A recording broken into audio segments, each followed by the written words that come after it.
হাজারো বছর আগের ঘটনা। ওনার একটা দোকান ছিল বাজারে, বাগদাদের এক বাজারে। তিনি কপি করতেন, তখন বেশিরভাগই ধর্মগ্রন্থগুলোর কপি করতেন। তাওরাত শরীফ ইহুদিরা আইনা দিত, এটা আমাদের কপি করে দেন। ইনজিল দিয়া যেত, এটার কপি 10টা কপি করে দেন, 10 জায়গায় পাঠাবো, মেয়ের জামাইকে উপহার দিব, সুন্দর করে কপি করেন, এরকম না? কোরআনেরও কপি হতো। কোরআন মুসলমানরা কোরআন দিতেন যে কোরআনের 4টা কপি করে দেন, 5টা কপি করে দেন, ছোট করেন, বড় করেন, মাপজোক সাইজ দিলে কপি করতেন। এই ব্যক্তি নিজে হলো নাস্তিক। নিজে কি? সে কোনো ধর্ম বিশ্বাস করে না, সে কোনো আল্লাহ, খোদার, প্রভু, ইলাহ, মাহবুদ কিছুই বিশ্বাস করে না। সে মনে করে না দুনিয়াটা কেউ সৃষ্টি করেছে। সে নাস্তিক। নাস্তিক ব্যক্তিটা টাকার জন্য এই কাজটা করে। এখন এটা কোনটা ইনজিল, কোনটা কোরআন, কোনটা এই তাওরাত, কোনটা কি, এটা তার খুব জরুরি না, তার কাছে গুরুত্বপূর্ণ না। তাকে দেয়া যায়, সে 1 সপ্তাহ টাইম নেয়, কপি করে দিয়ে টাকা পায়।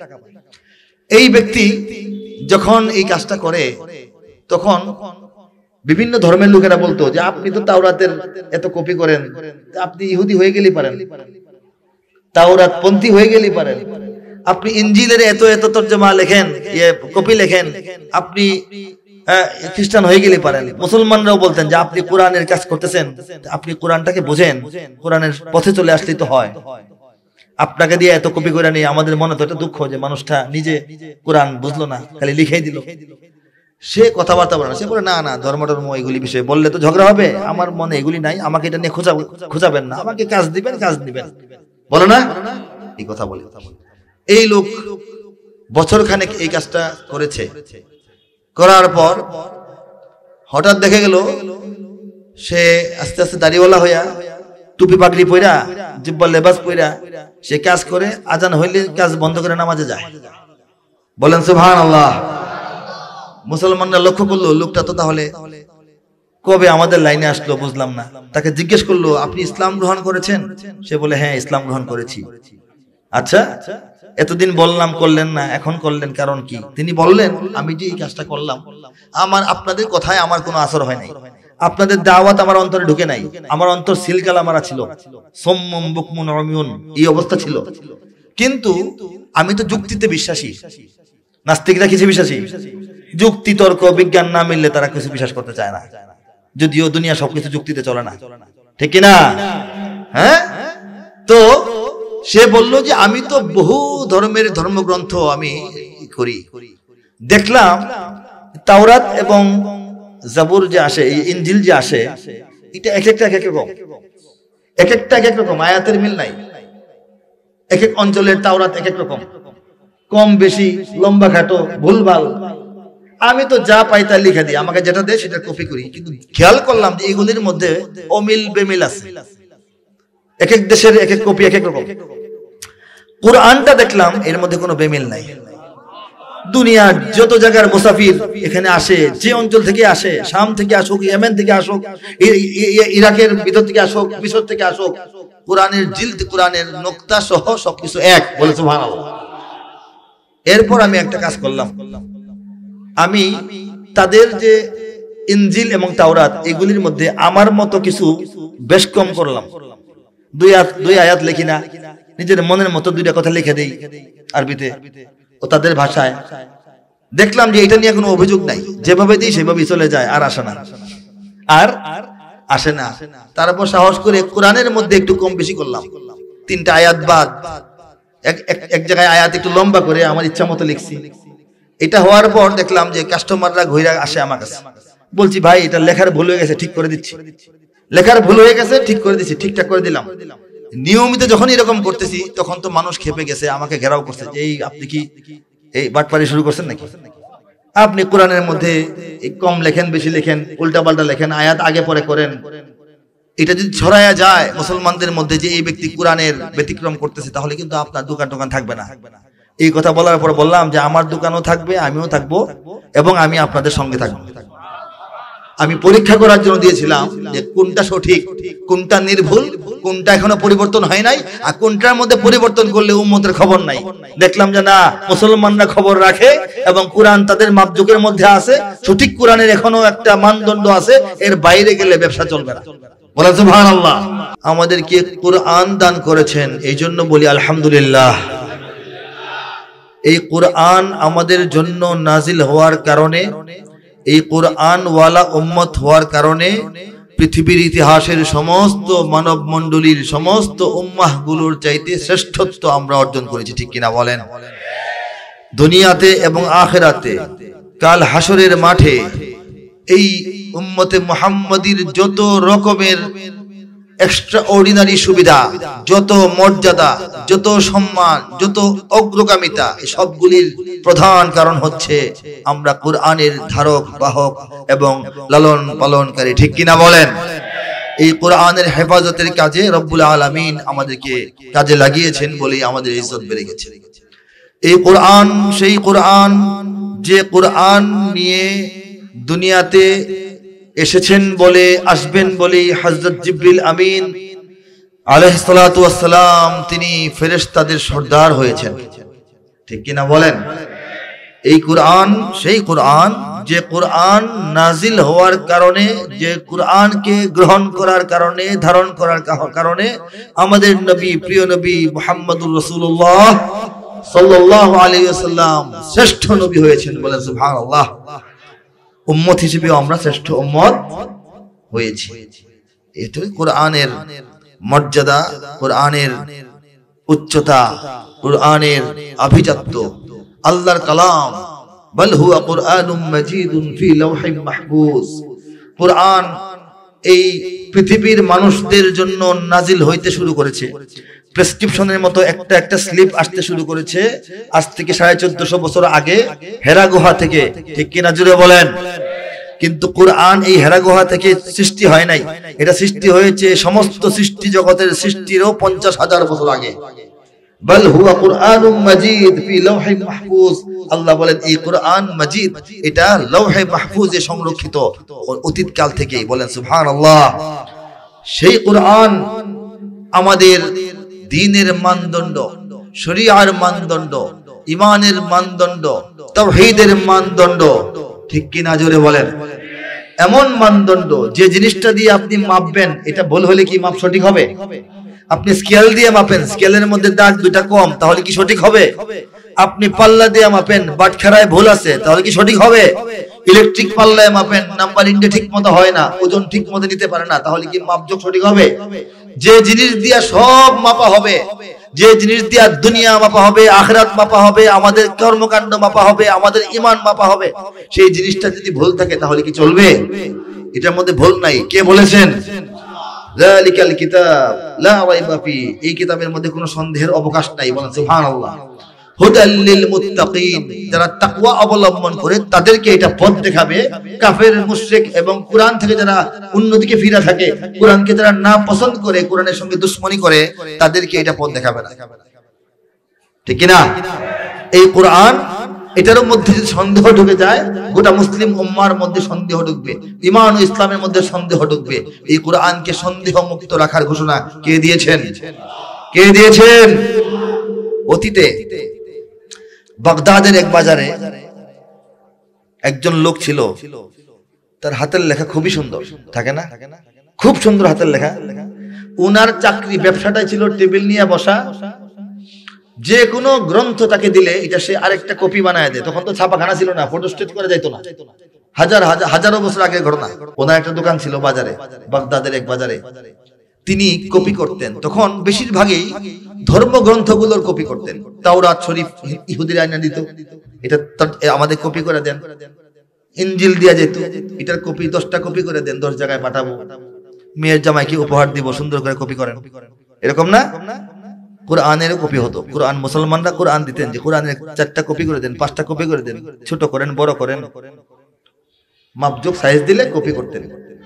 এই ব্যক্তি নিজে হলো নাস্তিক। নিজে কি? সে কোনো ধর্ম বিশ্বাস করে না, সে কোনো আল্লাহ, খোদা, প্রভু, ইলাহ, মাবুদ কিছুই বিশ্বাস করে না। সে মনে করে না দুনিয়াটা কেউ সৃষ্টি করেছে। সে নাস্তিক।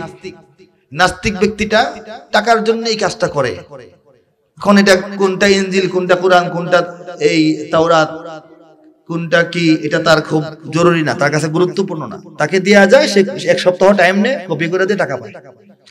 এই ব্যক্তি যখন এই কাজটা করে তখন বিভিন্ন ধর্মের লোকেরা বলতো যে আপনি তো তাওরাতের এত কপি করেন, আপনি ইহুদি হয়ে গেলেই পারেন, তাওরাত পন্থী হয়ে গেলেই পারেন, আপনি ইনজিলের এত এত তর্জমা লেখেন, কপি লেখেন, আপনি খ্রিস্টান হয়ে গেলেই পারেন। মুসলমানরাও বলতেন যে আপনি কোরআনের কাজ করতেছেন, আপনি কোরআনটাকে বোঝেন, কোরআনের পথে চলে আসলেই তো হয়, আপনাকে দিয়ে এত কপি করে নিয়ে আমাদের মনে তো একটা দুঃখ যে মানুষটা নিজে কোরআন বুঝলো না, খালি লিখেই দিল। সে কথাবার্তা বলে না, সে বলে না না ধর্ম টর্ম এগুলি বিষয়ে বললে তো ঝগড়া হবে, আমার মনে এগুলি নাই, আমাকে এটা নিয়ে খোঁজাবেন না, আমাকে কাজ দিবেন, কাজ দিবেন, বলে না এই কথা বলে। এই লোক বছর খানেক এই কাজটা করেছে, করার পর হঠাৎ দেখে গেল সে আস্তে আস্তে দাড়িওয়ালা হইয়া, টুপি পাগড়ি পইরা, জিব্বা লেবাস পইরা সে কাজ করে, আজান হইলে কাজ বন্ধ করে নামাজে যায়। বলেন সুবহানাল্লাহ। মুসলমানরা লক্ষ্য করলো লোকটা তো তাহলে কবে আমাদের লাইনে আসলো বুঝলাম না। তাকে জিজ্ঞেস করলো আপনি ইসলাম গ্রহণ করেছেন? সে বলে হ্যাঁ ইসলাম গ্রহণ করেছি। আচ্ছা এতদিন বললাম করলেন না, এখন করলেন কারণ কি? তিনি বললেন আমি যে এই কাজটা করলাম, আপনাদের কথায় আমার কোনো আসর হয় নাই, আপনাদের দাওয়াত আমার অন্তরে ঢুকে নাই, আমার অন্তর সিলকালা মারা ছিল, সম্মুম বুকমুন উমিউন এই অবস্থা ছিল। কিন্তু আমি তো যুক্তিতে বিশ্বাসী, নাস্তিকরা কিছু বিশ্বাসী, যুক্তি তর্ক বিজ্ঞান না মিললে তারা কিছু বিশ্বাস করতে চায় না, যদিও দুনিয়া সবকিছু যুক্তিতে চলে না, ঠিক কিনা? হ্যাঁ, তো সে বলল যে আমি তো বহু ধর্মের ধর্মগ্রন্থ আমি করি, দেখলাম তাওরাত এবং জাবুর যে আসে, ইনজিল যে আসে, এটা এক একটা এক এক রকম, এক একটা এক এক রকম, আয়াতের মিল নাই। এক এক অঞ্চলের তাওরাত এক এক রকম, কম বেশি, লম্বা খাটো, ভুলভাল। আমি তো যা পাই তা লিখে দিই, আমাকে যেটা দেয় সেটা কপি করি। কিন্তু খেয়াল করলাম যে এগুলির মধ্যে অমিল বেমিল আছে, এক এক দেশের এক এক কপি এক এক রকম। কোরআনটা দেখলাম এর মধ্যে কোনো বেমিল নাই। দুনিয়ার যত জায়গার মুসাফির এখানে আসে, যে অঞ্চল থেকে আসে, শাম থেকে আসুক, ইয়েমেন থেকে আসুক, ইরাকের ভিতর থেকে আসুক, মিশর থেকে আসুক, কোরআনের জিলদ, কোরআনের নোক্তা সহ সবকিছু এক। বলে সুবহানাল্লাহ। এরপর আমি একটা কাজ করলাম, আমি তাদের যে ইনজিল এবং তাওরাত এগুলির মধ্যে আমার মতো কিছু বেশ কম করলাম। দুই আয়াত লিখি না, নিজের মনের মতো দুইটা কথা লিখে দেই আরবিতে ও তাদের ভাষায়। দেখলাম যে এটা নিয়ে কোনো অভিযোগ নাই, যেভাবে দিই সেভাবেই চলে যায়, আর আসে না, আর আসে না। তারপর সাহস করে কোরআনের মধ্যে একটু কম বেশি করলাম, 3টা আয়াত বাদ এক জায়গায় আয়াত একটু লম্বা করে আমার ইচ্ছা মতো লিখছি। এটা হওয়ার পর দেখলাম যে কাস্টমাররা ঘুরে আসে আমার কাছে, বলছি ভাই এটা লেখার ভুল হয়ে গেছে, ঠিক করে দিচ্ছি, লেখার ভুল হয়ে গেছে, ঠিক করে দিচ্ছি, ঠিকঠাক করে দিলাম। নিয়মিত যখন এরকম করতেছি তখন তো মানুষ খেপে গেছে, আমাকে ঘেরাও করছে যে এই আপনি কি এই বাটপারি শুরু করছেন নাকি? আপনি কোরআনের মধ্যে কম লেখেন, বেশি লেখেন, উল্টা পাল্টা লেখেন, আয়াত আগে পরে করেন। এটা যদি ছড়ায়া যায় মুসলমানদের মধ্যে যে এই ব্যক্তি কোরআনের ব্যতিক্রম করতেছে, তাহলে কিন্তু আপনার দোকান টোকান থাকবে না। এই কথা বলার পর বললাম যে আমার দোকানও থাকবে, আমিও থাকবো, এবং আমি আপনাদের সঙ্গে থাকবো। আমি পরীক্ষা করার জন্য দিয়েছিলাম যে কোনটা সঠিক, কোনটা নির্ভুল, কোনটা এখনো পরিবর্তন হয় নাই, আর কোনটার মধ্যে পরিবর্তন করলে উম্মতের খবর নাই। দেখলাম যে না, মুসলমানরা খবর রাখে এবং কোরআন তাদের মাপজোকের মধ্যে আছে, সঠিক কোরআনের এখনো একটা মানদণ্ড আছে, এর বাইরে গেলে ব্যবসা চলবে না। বলেন সুবহানাল্লাহ। সে ঈমান আনলো, ইসলাম গ্রহণ করলো, কোরআনের মানে এটাকে বলা হয় বিশুদ্ধতা দেখার পর। সেই বিশুদ্ধ কোরআনকে আরো বিশুদ্ধ রাখার জন্য, নির্ভুল রাখার জন্য, সংরক্ষিত রাখার জন্য আল্লাহ রাব্বুল আলামিন ওয়াদা করেছেন এই কোরআনকে আমি নাজিল করেছি, আমি এটাকে হেফাজত করব ইনশাআল্লাহ। কে বলছেন? ইনশাআল্লাহ। আমরা বললাম আল্লাহ পাক এটাকে হেফাজত করবেন, এইভাবে করবেন। এই কোরআনের পাখিদেরকে সামনে হাজির করা হলো। এই কোরআনের পাখিরা যেখানে লালিত পালিত হচ্ছে এবং আল্লাহর উপর ভরসা রেখে যেখানে তারা কোরআন ইয়াদ করার কাজ করছে, সেই মাদ্রাসার সঙ্গে আপনারা থাকবেন না ইনশাআল্লাহ? সেই মাদ্রাসার জৌলুস, সৌন্দর্য, ব্যবস্থাপনা এবং নিরাপত্তা আরো বাড়ুক আপনারা চান না? সব ধরনের মানসিক এবং ফিজিক্যাল সাহায্য এবং লজিস্টিক সাহায্য, সব ধরনের সহযোগিতা সমর্থন আপনারা করবেন তো ইনশাআল্লাহ? ইনশাআল্লাহ। আল্লাহ বলেছেন ওয়া মাকারু ওয়া মাকারাল্লাহ। আল্লাহ বলেন আমার দুশমনরা, আমার নবীর দুশমনরা, আমার দ্বীনের দুশমনরা, আমার শরীয়তের দুশমনরা আমার মুমিন বান্দাদের বিরুদ্ধে, আমার দ্বীনের বিরুদ্ধে চক্রান্ত ষড়যন্ত্র করতেই থাকে। পরে বলেন ওয়ামাকার আল্লাহ, কিন্তু তোমাদের আল্লাহ তিনিও তার পরিকল্পনা ঠিকভাবে গ্রহণ করেন, তিনিও তার কৌশল অ্যাপ্লাই করেন, অবলম্বন করেন। আল্লাহু খায়রুল মাকিরিন, এবং আল্লাহ নিঃসন্দেহে সর্বশ্রেষ্ঠ সর্বোচ্চ পরিকল্পনাবিদ। বলেন সুবহানাল্লাহ। এই আমরা যারা আছি, এদেশে আছি, ঈমান নিয়ে আছি, কোরআন নিয়ে আছি, ইসলামকে নিয়ে আছি, শরীয়তকে নিয়ে আছি, আমাদের বিরুদ্ধে ষড়যন্ত্র চলছে গোটা বিশ্বে এবং দেশে, ঠিক কিনা বলেন? এই ষড়যন্ত্র আল্লাহ বলেছেন তাদের ষড়যন্ত্র সফল হবার নয়, আমি যে কৌশল করব, আমি যে পরিকল্পনা ঠিক করে রাখবো, সেইটাই সব জায়গায় বাস্তবায়িত হবে, ঠিক কিনা জোরে বলেন। কে বলেছেন? বাংলাদেশ এর জ্বলন্ত প্রমাণ। এই আয়াতের তরজমা বললাম, এই আয়াতের ব্যাখ্যা এবং উদাহরণ যদি চান, উদাহরণ হচ্ছে সারা দুনিয়াতে অনেক আছে, এর মধ্যে বাংলাদেশ অন্যতম। বলেন সুবহানাল্লাহ। কত ষড়যন্ত্র, এরপরেও বাংলাদেশ এগিয়ে যাচ্ছে। 100, 200, 150 দেশের মধ্যে কুরআনুল হিফজুল কুরআনের প্রতিযোগিতায় বাংলাদেশের শিশুরা কিশোররা 1 নম্বর হচ্ছে, ঠিক কিনা বলেন? হ্যাঁ, এই বাংলাদেশ এমন এক দেশ, আল্লাহ এত ভালোবাসেন, এত মায়া করেন, এত দয়া করেন যে আরব বিশ্বের উন্নত রাষ্ট্র কাতার, কুয়েত, বাহরাইন, জর্দান, আরব আমিরাতের অংশগুলো এবং আরো অনেক জায়গা, যুদ্ধ বিধ্বস্ত জায়গাগুলি ছাড়া যত দেশ আছে, সৌদি আরবের অনেক এলাকা, এই সব জায়গায় দামি উন্নত মানের মসজিদ কায়েম হয় না? এত দামি মসজিদ, মসজিদের একটা অজুর কল বেচলে আমাদের এই গ্রামে একটা মসজিদ হয়ে যাবে, এরকম দামি ফিটিংস। সেই সব মসজিদ, নবীর দেশ, কোরআনের জমিন, কিন্তু সেই সব মসজিদের যোগ্যতর ইমাম খুঁজে বাংলাদেশ থেকে ইমাম সংগ্রহ করে নেওয়া হয়। সারা দুনিয়ায় নবীওয়ালা কাজ বলতে আমরা সহজে চিনি বললাম, প্রথমে চিনি বলবো না, প্রথমে নবীর আরো অনেক কাজ সহজে যারা চিনি, দাওয়াত এবং তাবলীগের কাজ। সেই দাওয়াত ও তাবলীগের কাজের গোটা বিশ্বময় যে মিশন, সেই মিশনের সব চাইতে বড় ইজতিমা এবং জামায়াত বা সমাবেশটা হয় বাংলাদেশের রাজধানীর বুক চিরে বয়ে যাওয়া তুরাগ নদীর পারের টঙ্গীতে, ঠিক কিনা বলেন? আরবে তো হয় না, ভারতে যে তাবলীগের মূল মার্কাজ, সেখানে তো ইজতিমা হয় না। ইজতিমার ফয়সালা আল্লাহ কোথায় করেছেন? বলেন সুবহানাল্লাহ। আল্লাহ কি বাংলাদেশকে ছোট নজরে দেখতেছেন নাকি বড় নজরে? বাংলাদেশকে আল্লাহ পাক সম্মানিত করতেছেন, এটা আমাদের বুঝতে হবে, আমরা সম্মানিত হচ্ছি, ঠিক কিনা বলেন? সো এটা বুঝতে হবে রব্বুল আলামিন বাংলাদেশকে নিয়ে একটা পরিকল্পনা করেছেন, আর ওয়ামাকারু, তারা তাদের ষড়যন্ত্র করতেছে, কিন্তু আল্লাহ বলেছেন আমার পরিকল্পনা সবচেয়ে উত্তম, এটাই বাস্তবায়িত হবে এবং বাংলাদেশে হচ্ছে এবং হবে, ঠিক কিনা? এদেশে আল্লাহু আকবারের সুরে সূর্য ওঠে, এদেশে আল্লাহু আকবারের সুরে সূর্য ডোবে, এদেশে আল্লাহু আকবারের সুরে সূর্য ওঠে, এদেশে আল্লাহু আকবারের সুরে সূর্য ডোবে। এদেশের মাল্লা মাঝি কিষান মজুর সবার ঠোঁটে শোনো রে লা ইলাহা ইল্লাল্লাহর জিকির ওঠে।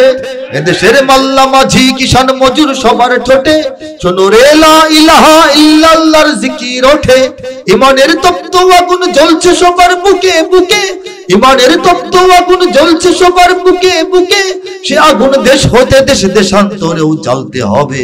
এদেশে আল্লাহু আকবারের সুরে সূর্য ওঠে, এদেশে আল্লাহু আকবারের সুরে সূর্য ডোবে, ঠিক না?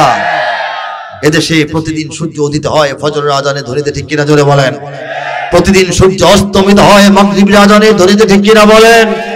ইমানের তপ্ত আগুন জ্বলছে সবার বুকে বুকে, ঠিক হইলে জোরে বলেন? কার কার বুকে সে আগুন আছে তাকবীর দিয়ে হাত তুলে প্রমাণ করে দেখা।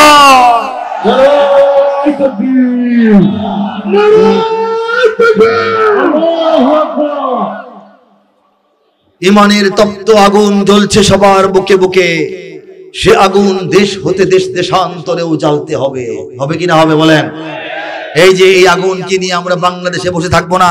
ইমানের এই আগুন, ইমানের এই পারদ, ইমানের এই জ্যোতি আশেপাশে ছড়িয়ে দেওয়ার যে অঙ্গীকার, ছড়িয়ে দেওয়ার যে শপথ, ছড়িয়ে দেওয়ার যে প্রত্যয়, এই বাঙালি মুসলমানদের এই প্রত্যয়ের সামনে, এই প্রত্যয়ের আতঙ্কে, এই প্রত্যয়ের ভরে দিল্লি থরথর করে কাঁপছে, ওয়াশিংটন থরথর করে কাঁপছে, বেইজিং থরথর করে কাঁপছে, তেল আবিব থরথর করে কাঁপছে।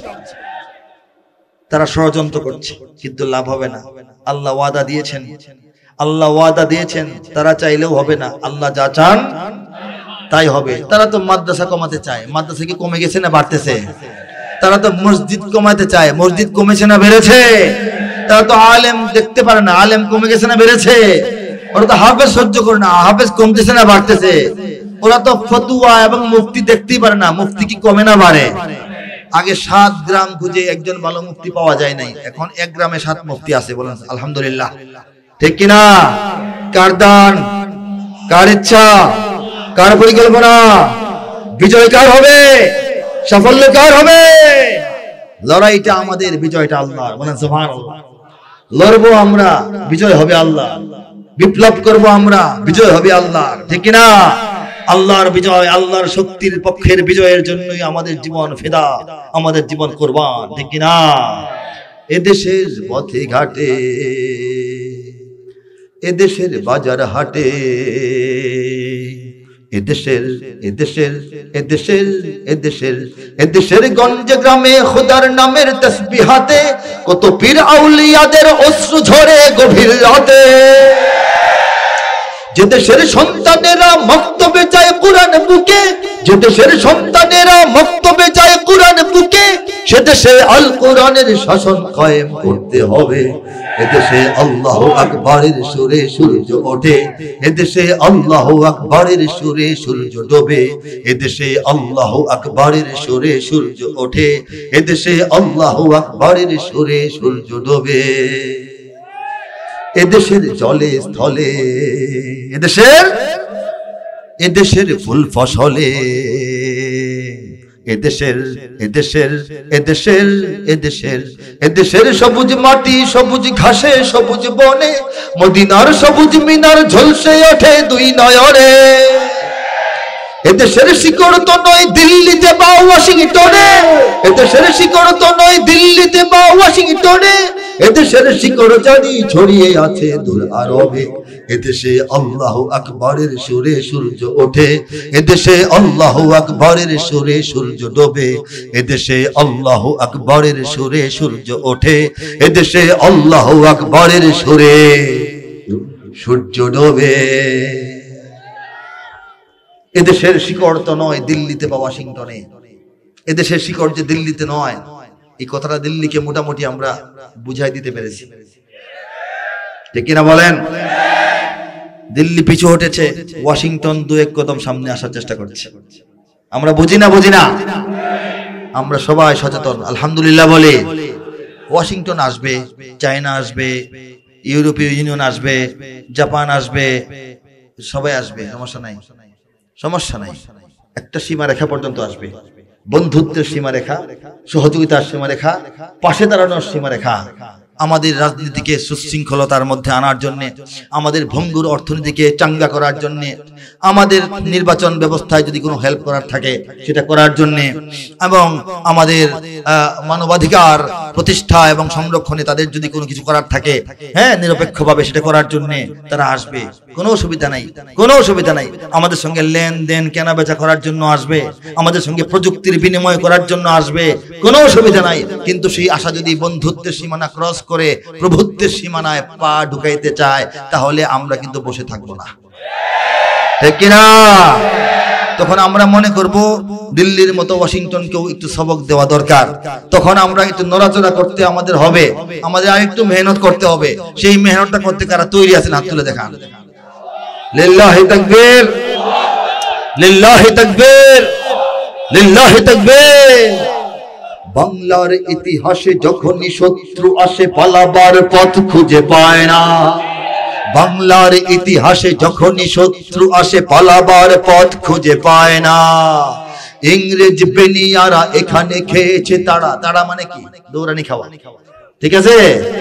অনেকে মনে করে এখানে খেয়েছে তারা, দাওয়াত টাত খাইছে, মনে হয় দাওয়াত খায় নাই, ঠেঙ্গানি খাইছে, ঠেঙ্গানি খাইছে, ঠিক না বলেন? ইংরেজ বেনিয়ারা এখানে খেয়েছে তারা, পালিয়ে গিয়েছে পাক হয় না।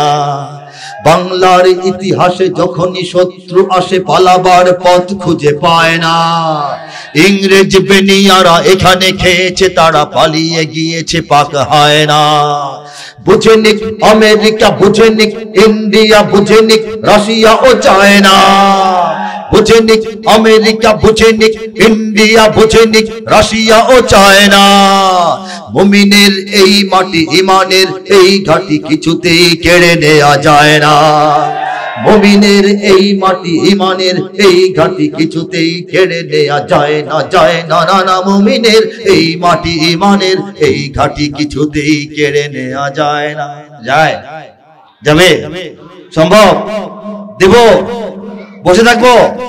ঘুমিয়ে থাকবো? লড়বো, ঠিক কিনা? সাহাবায়ে কেরামের আগমনে এই দেশ হাজারো বছর আগে ধন্য।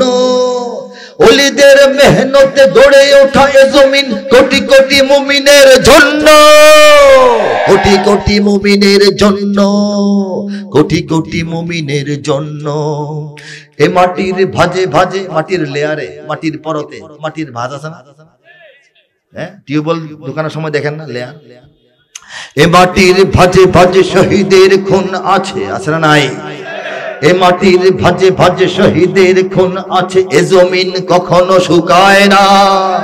এ মাটির ভাজে ভাজে শহীদের খুন আছে, এ জমিন কখনো শুকায় না, এ জমিন কখনো শুকায় না। মুমিনের এই মাটি, ইমানের এই ঘাটি কিছুতেই কেড়ে নেওয়া যায় না, যায় না, না না। মুমিনের এই মাটি, ইমানের এই ঘাটি কিছুতেই কেড়ে নেওয়া যায় না। কথা ঠিক কিনা? এখানে বখতিয়ার 17 ঘোড়সওয়ার নিয়ে তোলে কালেমার পতাকা। এখানে শাহজালাল, শাহ মখদুম, খান জাহানের দুর্গ গড়ে রাখা, ওলিদের দুর্গ গড়ে রাখা, ওলিদের দুর্গ গড়ে রাখা। এখানে উচ্চশির শরীয়ত তিতুমির মরে তবু মাথা তো ঝুঁকায় না। এখানে উচ্চশির শরীয়ত তিতুমির মরে তবু মাথা তো ঝুঁকায় না, মরে তবু মাথা তো ঝুঁকায় না। মুমিনের এই মাটি, ইমানের এই ঘাটি কিছুতেই কেড়ে নেওয়া যায় না, যায় না, না না। মুমিনের এই মাটি, ইমানের এই ঘাটি কিছুতেই কেড়ে নেওয়া যায় না। কথা ঠিক কিনা? সুর দিয়ে বলি, সুর ছাড়া বলি, সঙ্গীত বলি, কবিতা বলি, কথা বলি, সবটা মিলে আমার বক্তব্য। বুঝতে পারছি? বলা হয় না এই বিষয়ে আপনার বক্তব্য কি? বলা হয় না? যাকে বলা হয় সে কি মাইক ভাড়া করে আইন না পরে চিল্লায় বক্তব্য দেয় না? কথাটা বলে মাইকে না বললেও বক্তব্য হয়।